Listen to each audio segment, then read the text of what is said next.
সত্যি যে মিডিয়া থেকে যা শুনতে পেয়েছি গতকাল, এবং কিছু ছাত্রছাত্রীরাও ফোন করেছে রাত্রিবেলায়, যে ত্রিপুরা মধ্যশিক্ষা পর্ষদের যিনি প্রেসিডেন্ট, উনি 3 দিন আগে যা বয়ানটা দিয়েছেন, বলেছেন যে বাংলা এবং রোমান হরফে ককবরক বিষয়টা লেখা যাবে, এবং যে বিষয়টাতে নিয়ে বহু আলোচনা চলছিল এটা প্রায় সমাধানের দিকে চলে গেছে। হঠাৎ করে উনি নাকি গতকাল বয়ান দিয়েছেন যে উনার করার কিছু নেই এবং বাংলা স্ক্রিপ্টে ককবরকটাকে লিখতে হবে। উনি যে এই ইউটার্নটা নিয়েছেন, ইট ইজ দুর্ভাগ্যজনক, এবং আমি মনে করি পার্সোনালি, আগেও বলেছি, যেটা আমাদের রাজ্যের আইন শৃঙ্খলার অবনতির একটা কারণ হয়ে দাঁড়াতে পারে।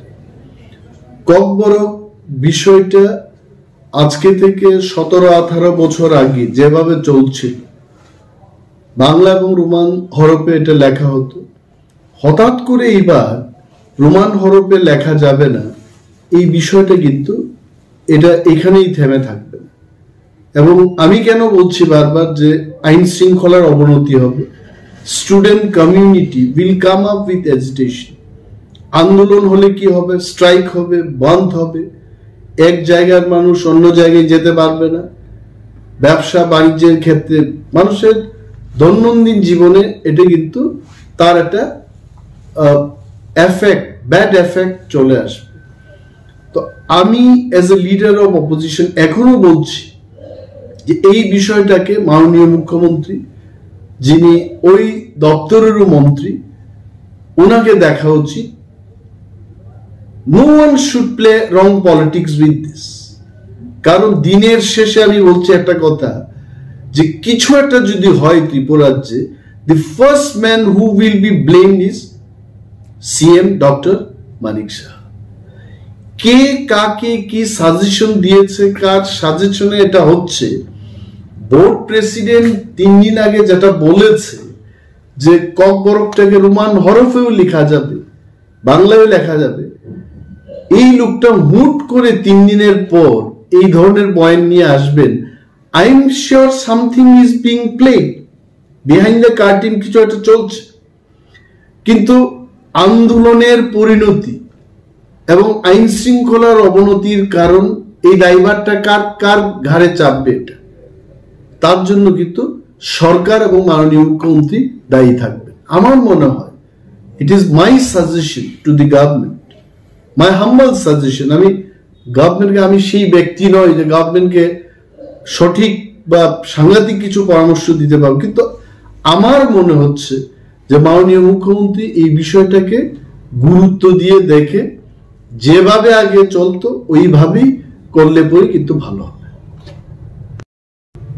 প্রথম ব্যাপার হচ্ছে যেটা আপনি জিজ্ঞেস করেছেন, যে আমাদের এখানে কোনো ইনফ্রাস্ট্রাকচার নেই। এই ব্যাপারে কিন্তু আমি আগেও বলেছি, 17 বছর ধরে রোমান স্ক্রিপ্টে যারা লিখছে তাদের পেপার কারেকশন হচ্ছে।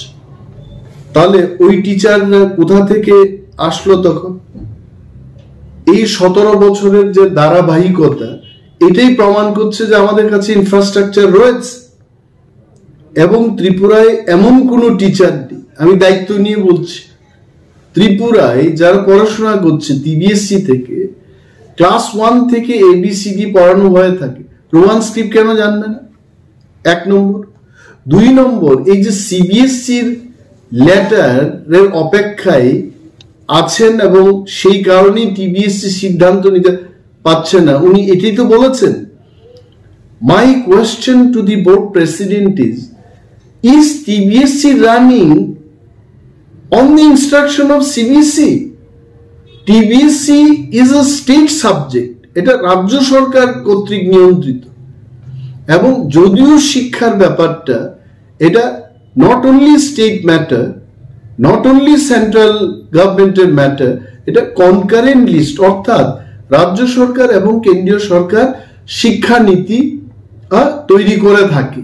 Both the government, they consult each other and do. But Kokborok being the language only in Tripura, এই ব্যাপারটা কেন্দ্রীয় সরকারের চাইতে রাজ্য সরকার আরো ভালোভাবে বুঝছে, এবং ককবরকটা তো আর কোথাও করা হয় না।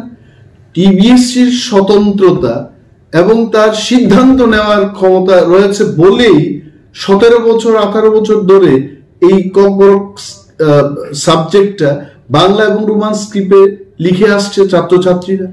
তাহলে কেন সভাপতি বলবেন যে এই বিষয়টার জন্য সিবিএসসির চিঠির উত্তরের অপেক্ষায় থাকবেন?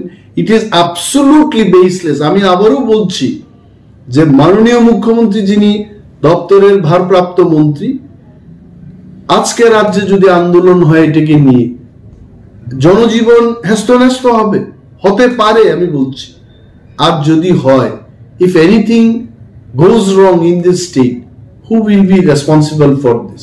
CM এবং যারাই ওনাকে সাজেশন দিচ্ছে, I don't know, everything was all right 3 days before.